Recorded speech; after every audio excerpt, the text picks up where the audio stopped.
ہاں وہ بتا دیا، بالکل صحیح ہے. تو آپ لوگ مجھے بتا دیا کرو. اچھا تو میں بتا رہا تھا کہ وضو کے مستحبات اور آداب کیا کیا ہیں. نمبر ایک، قبلے کی طرف رخ کر کے بیٹھنا. نمبر دو، ہر عضو دھوتے وقت کلمہ شہادت پڑھنا. اچھا ایک بات اور یاد رکھو کہ جیسے میں اردو کے لفظ بول رہا ہوں، ہر عضو دھوتے وقت کلمہ شہادت پڑھنا.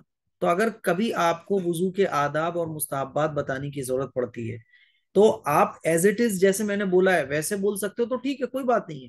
لیکن اب اگر آپ کہیں گاؤں دیہات میں جا رہے ہو اور وہاں وضو کے آداب بتا رہے ہو اور وہاں آپ گاؤں کے لوگوں کے سامنے بولو ہر عضو دھوتے وقت کلمہ شہادت پڑھنا، وہ بولیں گے ہر عضو کیا چیز ہوتی ہے بھائی، کلمہ شہادت کیا چیز ہوتی ہے. مان لیجئے کوئی ان ایجوکیٹڈ لوگ ہیں جن کو کوئی دین کا علم نہیں ہے، تو آپ ضروری نہیں کہ ہر عضو بولو، بلکہ آپ یہ بھی کہہ سکتے ہو کہ وضو کرتے وقت جب ہم جو بھی پارٹ باڈی کا دھو رہے ہوں تو اس وقت ہمیں اشہد اللہ الہ الا اللہ و اشہد ان محمد عبدہ و رسولہ پڑھنا چاہیے.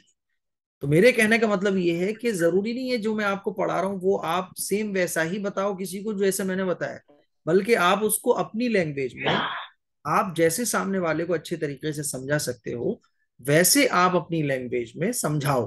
ٹھیک ہے. تو نمبر دو، ہر عضو دھوتے وقت کلمہ شہادت پڑھنا. نمبر تین، اعضاء کو دائیں جانب سے دھونا. نمبر چار، اعضائے وضو کو مل مل کر دھونا. نمبر پانچ، اعضائے وضو کو مبالغے سے دھونا.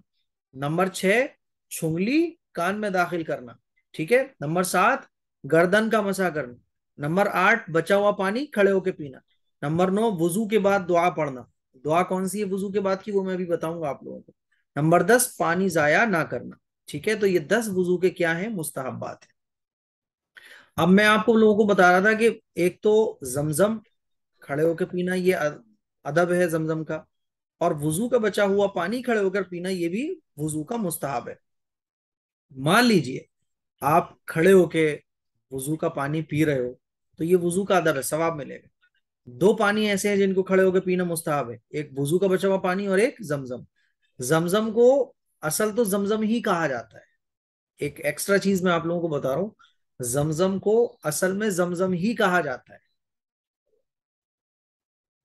پھر لوگوں نے کیا کرا کہ زمزم آب زمزم کر دیا اس کو.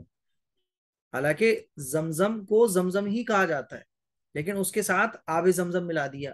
آب مانے عربی میں ہوتا ہے پانی. ٹھیک ہے. آب مانے پانی ہوتا ہے تو، اور آپ کہا جاتا ہے فارسی میں، تو اب کر دیا آب زمزم، زمزم کا پانی. پھر اب لوگ کہتے ہیں کہ آب زمزم کا پانی لے آؤ. بالکل رانگ ہے، کیونکہ زمزم آلریڈی پانی، آپ مانے بھی پانی، پھر اس کے بعد آپ نے اردو کا بھی پانی جوڑ دیا. تو آپ جب یہ کہتے ہو آب زمزم کا پانی تو آپ بول رہے ہوتے ہو صحیح معنی میں پانی پانی پانی. تو اصل ہے زمزم، اور آپ زیادہ سے زیادہ کہو تو کہہ دو آب زمزم یا زمزم کا پانی. لیکن آب زمزم کا پانی ایک دم رانگ ہے، بالکل انکریکٹ. بات سمجھ آ رہی ہے؟ تو یہ وضو کے مستحبات اور آداب میں نے آپ لوگوں کو بتائے. اب وضو کے آخر کی جو دعا ہے وہ دعا کون سی ہے؟ اشہد اللہ الہ الا اللہ وحدہ لا شریک لہ واشہد ان محمدا عبدہ ورسولہ اللہم اجعلنی من التوابین وجعلنی من المتطہرین. یہ دعا ہے. یعنی اگر یہ دعا آپ کو یاد ہے تو بہت اچھی بات ہے، لیکن اگر یہ دعا یاد نہیں ہے تو یاد کر لو بھائی، کیا جا رہا ہے. لیکن اگر یہ دعا کوئی نہ پڑھے تو وضو ہو جاتا ہے، وضو میں کوئی بھی دقت نہیں آتی ہے. ٹھیک ہے. تو آداب اور مستحبات کا مطلب آپ لوگ سمجھ گئے. یعنی ایکسٹرا وہ چیزیں کہ جن کے نہ کرنے سے وضو میں کوئی فرق نہیں پڑے گا، لیکن اگر کر لیا جائے تو وضو کا ثواب اور بڑھ جاتا ہے. جیسے ہم لوگ پرفیوم استعمال کرتے ہیں، یہ بٹن ہے سادہ لگے ہوئے سمپل لگے ہوئے، لیکن یہی بٹن تھوڑے سے کلرفل ہو جائیں تو ہماری خوبصورتی میں چار چاند لگ جائیں گے. آپ بائک لے کے آتے ہو، بائک لانے کے بعد آپ اس پہ تھوڑا سا اور ڈینٹنگ پینٹنگ کرا لیتے ہو، کلچ کلچ کور بھی آپ نے لگا لیا، ہینڈل آپ نے لگا لیا، تو گاڑی وہی رہتی ہے لیکن گاڑی میں تھوڑا سا ایکسٹرا چیزیں لگنے کے بعد اس کی خوبصورتی اور بڑھ جاتی ہے. اب آئیے جانتے ہیں وضو کے اندر مکروہات کتنے ہیں. دیکھو مکروہ کس کو کہا جاتا ہے؟ مکروہ کہا جاتا ہے عربی میں، مکروہ کا مطلب ہوتا ہے وہ چیزیں جو پسندیدہ نہیں ہیں، یعنی وہ چیزیں جو پسندیدہ نہیں ہیں، جیسے کہ کھڑے ہو کر پانی پینا اسلام میں پسندیدہ نہیں ہے۔ جائز ہے کھڑے ہو کے پانی پینا، کوئی پینا چاہے تو پی سکتا ہے، لیکن کھڑے ہو کر پانی پینا یہ پسندیدہ نہیں ہے۔ تو وضو کے جو مکروہات ہیں وہ کتنے ہیں؟ 5۔ وضو کے دوران دنیا کی باتیں کرنا، آپ نے دیکھا ہوگا کہ وضو کرنے کے لیے لوگ بیٹھے ہوتے ہیں، دنیا کی باتیں کر رہے ہوتے ہیں، ہاں بھائی کیا ہوا، کہاں سے آ رہے ہو، فلاں سے آ رہے ہو، کیسا کام چل رہا ہے۔ تو وضو کے درمیان دنیا کی باتیں کرنا یہ مکروہ ہے۔ محمد عاصم صاحب، نیند آ رہی ہے آپ کو؟ تھوڑا سا اور کنٹرول کر لیجئے، نیند بھگائیے ہے۔ وضو، مجھے پتا ہے آپ لوگ جاب کر کے آتے ہو، کام کر کے آتے ہو تو نیند آتی ہے، نیچرل ہے بھائی، آدمی پورے دن کا تھکا ہوا ہے، نیند آئے گی۔ لیکن آپ یقین مانو، یہ جو آپ جھوم رہے ہو نا ایسے کر کے نیند آ رہی ہے، اللہ کو اس پہ بڑا پیار آ رہا ہوگا، بہت پیار آ رہا ہوگا اللہ کو۔ اور اللہ کو اس پہ پیار اس لیے آ رہا ہوگا، آپ یقین مانیے، میں آپ کو بتا نہیں سکتا، میں تو اس کو بیان ہی نہیں کر سکتا۔ اللہ کے نبی صلی اللہ علیہ وسلم کا ارشاد ہے نا کہ ایک آدمی جو کہیں ریگستان میں اپنے اونٹ کے ساتھ ریگستان میں کہیں بیٹھا ہو پیڑ کے نیچے، اور اس کی آنکھ لگ جائے، اور جب آنکھ کھلے تو اس کا اونٹ بھی غائب ہے، اور اونٹ پر جو اس کا سامان تھا وہ بھی غائب ہے، اور دور دور تک کوئی راستہ اس کو نظر نہیں آ رہا۔ اب وہ اپنی موت کا انتظار کر رہا ہے بیٹھ کر، جب اس کا اونٹ نہیں ملا، پانی بھی اونٹ پر ہی ہے، کھانا بھی اونٹ پر ہی ہے، اونٹ غائب ہو گیا، تو وہ اونٹ کو جب ڈھونڈتے ڈھونڈتے تھکار کے بیٹھ جاتا ہے، اپنی موت کا انتظار کرتا ہے، تو اس کی آنکھ لگ جاتی ہے، اور جب آنکھ لگ جاتی ہے، جب اس کی آنکھ کھلتی ہے تو وہ اپنے اونٹ کو اپنے پاس پاتا ہے۔ سوچو آپ کتنی خوشی ہوگی اس کو۔ تو وہ خوشی میں کہتا ہے کہ اے اللہ، تو میرا بندہ ہے، میں تیرا رب ہوں، اے اللہ تو میرا بندہ ہے، میں تیرا رب ہوں، خوشی میں کہتا ہے۔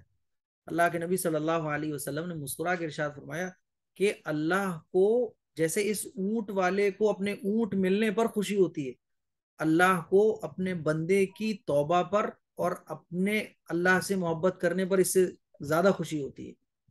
تو آپ یہ جو اونگ رہے ہو نا، اللہ کو اس پہ بڑا پیار آ رہا ہوگا، سمجھ رہے ہو؟ اسی طرح سے نماز کے اندر جب ہم لوگ جاتے ہیں نا، فجر کی نماز میں اللہ کے نبی نے کیا ارشاد فرمایا کہ آدمی جب نرم بستر چھوڑتا ہے، اپنی بیوی بچوں کو چھوڑتا ہے، سردی کا موسم ہو رہا ہوتا ہے، ٹھنڈے پانی سے وضو کرتا ہے، تو اللہ کو ایسے بندے پہ بڑا پیار آتا ہے۔ یہی چیزیں ہیں جو اللہ کو پسند ہیں، کہ آدمی اسٹرگل کر رہا ہے دین پر عمل کرنے کے لیے۔ محمد سلیم صاحب ہیں بےچارے، جاب کر کے آتے ہیں کام دھندے سے فارغ ہو کے، پھر آ کے بیٹھ گئے، دل نہیں کر رہا لیکن پھر بھی لکھنا پڑھنا سیکھ رہے ہیں، دین کو سیکھ رہے ہیں۔ اللہ کو اسی پہ پیار آتا ہے، اور اللہ اگر ہمارا یہ عمل قبول کر لے تو کچھ مشکل نہیں ہے کہ ہماری آنے والی نسلوں سے دین کے داعی، مبلغ، مجاہد، حافظ، عالم، مفتی پیدا ہوں، کچھ پتہ نہیں ہے، کیونکہ اللہ جب قبول کر لے پھر تو نسلیں بدل جاتی ہیں۔ اب دیکھو رہبر انصاری صاحب ہیں، کہیں گارڈن میں بیٹھے ہوئے ہیں اپنے، لوگ آج اس ٹائم میں لوگ جو ہے نا موبائل میں کچھ اور دیکھ رہے ہوں گے، رہبر انصاری صاحب کلاس لے رہے ہیں۔ کلاس بھی کون سی؟ جس کی دنیاوی نظر، دنیا کے اعتبار سے آپ کو 10 روپے کی بھی جاب نہیں لگے گی، لیکن اللہ کے نزدیک آپ اتنے قیمتی ہو کہ جب آخرت میں آپ اللہ کے سامنے کھڑے ہوگے نا، تو کروڑ پتی لوگ بھی آپ پر رشک کر رہے ہوں گے، سوچ رہے ہوں گے کہ کاش ہم نے بھی 1 آدھ گھنٹے دین سیکھ لیا ہوتا۔ اور چودھری صاحب ہیں، محمد نثار صاحب ہیں، یہ تو بےچارے اندھیرے میں بیٹھے ہوئے ہیں، اندھیرے میں بھی بیٹھ کے یہ سن رہے ہیں، تو دیکھو یہ اور بھی زیادہ محنت کر رہے ہیں۔ تو میں بتا رہا تھا وضو کے مکروہات، تو وضو کے درمیان یہ لوگ کیمرہ کیوں آف رکھتے ہو؟ محمد نثار صاحب، چودھری ثاقب صاحب، یار تم لوگ کیمرے آف کیوں رکھتے ہو؟ مجھے شرم آنے لگتی ہے، کیمرے آخر کیوں آف ہیں؟ ہے؟ تو وضو کے اندر جو مکروہات ہیں وہ کتنے ہیں؟ 5 ہیں۔ وضو کے درمیان دنیا کی باتیں کرنا۔ نمبر 2، چہرہ دھوتے وقت زور سے منہ پر ہاتھ مارنا، ایسے کر کے آپ یوں ہاتھ مار رہے ہو چہرے پر، بعض لوگوں کو آپ نے دیکھا ہوگا کہ جب وضو کرتے ہیں نا چہرے پہ ہاتھ مارتے ہیں۔ نمبر 3، چہرہ دھوتے ہوئے زور سے آنکھیں مچکانا، یوں آنکھیں بند کرنا، یہ بھی درست نہیں ہے۔ نمبر 4، پانی استعمال کرنے میں زیادہ کنجوسی کرنا، پانی زیادہ بہانا یہ بھی مکروہ ہے۔ نمبر 5، ضرورت سے زیادہ پانی استعمال کرنا۔ تو نمبر 4، پانی استعمال کرنے میں کنجوسی کرنا، وضو کرتے وقت کنجوسی سے پانی استعمال کرنا۔ اتنا سا نل کھول رہے ہو آپ، کوئی کہہ رہا ہے بھائی اتنا نل کیوں کھول رہے ہو اتنا سا، 2 بوندیں ٹپک رہی ہیں بس، کہ بھائی میں پانی بالکل نہیں برباد کرنا چاہتا، تو آپ اسے بولو گے پانی کی کنجوسی جو آپ کر رہے ہو یہ بھی وضو کے اندر مکروہ ہے۔ تو پانی کی کنجوسی کرنا حد سے زیادہ یہ بھی مکروہ ہے، اور پانی ضرورت سے زیادہ استعمال کرنا یہ بھی مکروہ ہے۔ اب وضو کو توڑنے والی چیزیں آ جاتی ہیں کہ وضو کو توڑنے والی چیزیں کون کون سی ہیں، وہ انشاءاللہ میں آپ لوگوں کو نیکسٹ کلاس میں پڑھاؤں گا۔ ابھی تو آپ مجھے یہ بتاؤ حدیثیں کتنی ہوئی تھی؟ 8 حدیثیں ہو چکی تھی۔ 8 حدیثیں ہیلو، اچھا جی، ہاں 8 حدیثیں ہو چکی ہاں 8ویں حدیث میں نے آپ لوگوں کو پڑھائی تھی کہ مسلمان وہ تھی۔ ہے جس کی زبان سے اور اس کے ہاتھ سے دوسرے مسلمان محفوظ رہیں۔ آج اگر آپ محفوظ دیکھیں رہے۔ گے زبان کنٹرول میں نہیں ہوتی ہے تو پھر بات ہاتھا پائی تک پہنچتی ہے۔ زبانیں لوگوں کی کنٹرول میں نہیں ہیں، زبان سے ایک بات آج ہم لوگ ادھار رکھتے نہیں ہیں۔ ادھار رکھنے کا تو سوال ہی نہیں ہے بھائی صاحب۔ اگر وہ ایک بولے گا سامنے والا تو 2 ہماری طرف سے، پھر وہ 3 بولے گا تو 4 ہماری طرف سے، پھر وہ 5 تو ہم 6، اور پھر بات ایسے ہاتھا پائی تک پہنچ جاتی ہے۔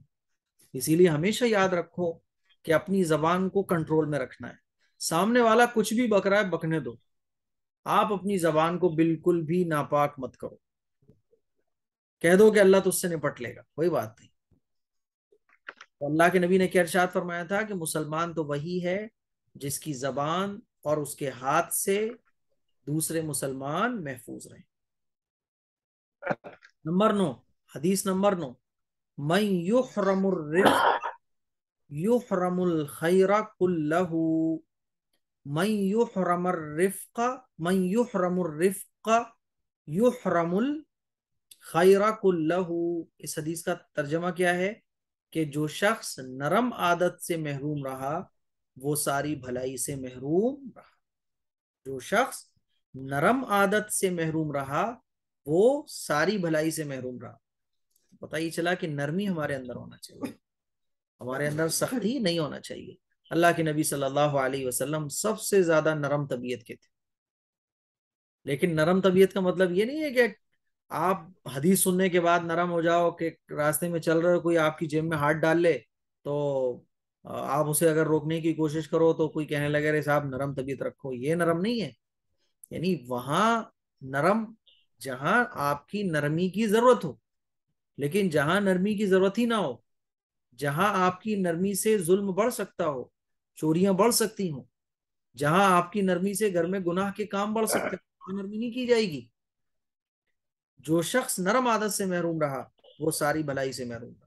یعنی ہماری نرم طبیعت ہونا چاہیے، اپنوں کے لیے اچھی چیزوں میں نرم طبیعت ہونا چاہیے۔ سمجھ رہے بات کو؟ لیکن جہاں آپ کی نرمی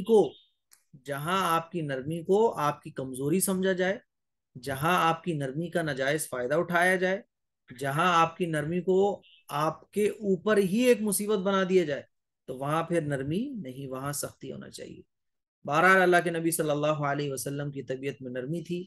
حضور علیہ الصلوۃ والسلام، ایک وہ واقعہ سنا ہوگا نا آپ نے کہ ایک مرتبہ مسجد نبوی میں اللہ کے نبی صلی اللہ علیہ وسلم تشریف فرما تھے، صحابہ بھی بیٹھے ہوئے تھے، ایک دیہاتی آیا اور مسجد میں کونے میں پیشاب کرنے لگا، تو صحابہ بھڑک گئے، اور جو بھی صحابہ کھڑے ہوئے تھے اس دیہاتی کو جو مسجد میں پیشاب کر رہا تھا اسے مارنے کے لیے بھاگے، تو حضور نے روک دیا کہ نہیں ابھی مت جاؤ، پیشاب اسے کرنے دو۔ جب اس دیہاتی نے پیشاب کر لیا تو اس دیہاتی کو بلایا اور حضور نے سمجھایا کہ دیکھو بھائی یہ مسجد ہے اور مسجد میں پیشاب نہیں کرتے ہیں، اور صحابہ سے حضور نے ارشاد فرمایا کہ جاؤ پیشاب پر پانی ڈال دو۔ اب آپ دیکھیے کتنی نرم طبیعت کے حضور مالک تھے، کیونکہ وہ دیہاتی جانتا نہیں تھا کہ مسجد میں پیشاب نہیں کیا جاتا ہے۔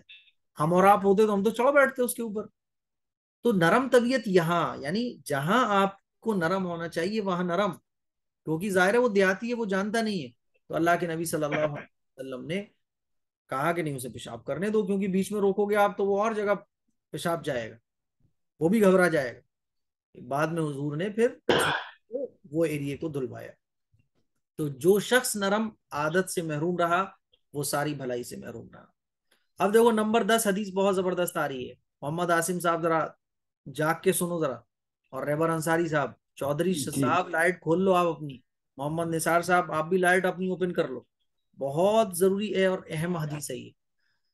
حدیث نمبر 10، لیس الشدید بالسرعۃ انما الشدید الذی یملک نفسه عند الغضب۔ اس حدیث کا ترجمہ ہے کہ پہلوان وہ شخص نہیں ہے جو لوگوں کو پچھاڑ دے، پہلوان وہ شخص نہیں ہے جو لوگوں کو پچھاڑ دے، بلکہ پہلوان وہی شخص ہے جو غصے کے وقت اپنے آپ پر قابو رکھے۔ بات سمجھ آ رہی ہے؟ تو پہلوان کون ہے؟ جی پہلوان وہ شخص نہیں ہے جو کشتی میں پچھاڑ دے کسی پہلوان کو، بلکہ اصلی پہلوان تو وہ ہے جو غصے کے وقت اپنے اوپر قابو پا لے۔ دیکھو غصے سے بڑے بڑے کام بگڑ جاتے ہیں، بڑے بڑے نقصانات آدمی کو اٹھانے پڑتے ہیں، بعد میں پھر آدمی افسوس کر رہا ہوتا ہے کہ ہائے میں نے غصہ کیوں کر لیا، میں نے غصہ کیوں کر لیا۔ کتنی بار آدمی کو غصہ کرنے پہ افسوس ہوتا ہے کہ میں نے یار ایسا کیوں کیا تھا۔ تو اصل ہے غصے پہ قابو پانا، اور غصہ کوئی ایسی چیز نہیں ہے کہ آپ اس پر کنٹرول نہ کر پاؤ، کیونکہ اللہ کے نبی صلی اللہ علیہ وسلم نے فرمایا کہ غصے پر قابو پانے والا اصل پہلوان ہے۔ تو پتہ یہ چلا کہ غصے پہ قابو پانا یہ ہے، مطلب غصے پہ قابو پایا جا سکتا ہے۔ تو اصلی پہلوان کون ہے؟ جو لوگوں کو پچھاڑ دے، وہ اصلی پہلوان نہیں ہے، بلکہ پہلوان وہ شخص ہے جو غصے کے وقت اپنے نفس پر قابو رکھے اور اپنے کو غصے کے وقت میں کنٹرول کر لے۔ بات سمجھ آ رہی ہے؟ اسی لیے غصے کو جی کنٹرول میں ہمیں رکھنا چاہیے۔ اگر آپ زندگی میں کامیاب ہونا چاہتے ہیں تو غصے پر آپ کو کنٹرول ہونا چاہیے۔ اب جس کو جو پوچھنا ہے وہ پوچھ لیں بھائی۔ محمد عاصم صاحب کو نیند آ رہی ہے، اور مجھے بالکل بھی نہیں اچھا لگ رہا کہ جی وہ آ رہی ہو اور وہ نہ سو۔ جی صاحب، کیسے حال چال ہیں آپ لوگوں کے؟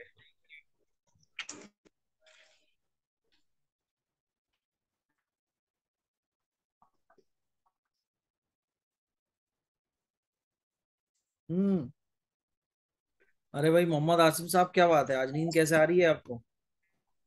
تھوڑا آج کام زیادہ، آج کل کام تھوڑا زیادہ ہو گیا ہے، اس لیے آپ زیادہ تھکان سو؟ ابھی۔ ہاں، جی کوئی بات نہیں، آخرت میں تم تمنا کرو گے یار مفتی صاحب مزے آ گئے، اتنی تھکان میں جو پڑا تھا نا، اس پہ اتنا اجر مل رہا ہے روزانہ، کاش مجھے اتنی تھکان ہوتی اور میں پڑھا کرتا۔ جیسے وہ ہے نا حدیث میں کہ آدمی جس کی دعائیں قبول نہیں ہوتی تو وہ تمنا کرے گا آخرت میں جب اجر ملے گا اس کو کہ اتنا سارا اجر کیوں مل رہا ہے، اس لیے مل رہا ہے وہ تمہاری دعا قبول نہیں ہوئی تھی اس کے بدلے میں مل رہا ہے۔ وہ کرے گا ارے اللہ، ایک بھی دعا میری دنیا میں قبول نہیں ہوتی۔ ایک آدمی جو بیمار رہتا ہے تو یہاں تو سوچتا ہے کہ یار بیماری بیماری بیماری، آخرت میں جب اسے بیماری میں قابو ملے گا تو وہ تمنا کرے گا کہ کاش میں ساری زندگی بیماری رہتا۔ تو کوئی بات نہیں، اللہ آپ کو ہمت دے، اللہ آپ کو طاقت دے، اللہ آپ کو کامیابی دے۔ جی رہبر انصاری صاحب، کون سے گارڈن میں بیٹھے ہوئے ہیں آپ؟ یہ پاس میں نیچرل ہوا میں آپ کلاس لے رہا ہوں ماشاءاللہ۔ محمد سلیم صاحب، خیریت سے ہیں آپ؟ ہاں الحمدللہ۔ آئیے آپ لوگ سب کبھی برکت آگرہ ہے، وغیرہ گھومنے آئے تو ہمارے مہمان ہو گئے، آپ لوگ آئیے انشاءاللہ ضرور۔ تاج اللہ محل۔ ضرور۔ جو فیملی والے ہیں وہ اپنی فیملی کے ساتھ بھی آ سکتے ہیں، موسٹ ویلکم۔ آگرہ ہمارے فیروز آباد کے بہت قریب ہے، ہمارے آپ مہمان ہو گئے، ہمیں اچھا لگے گا۔ محمد سلیم صاحب، موسٹ ویلکم وتھ فیملی۔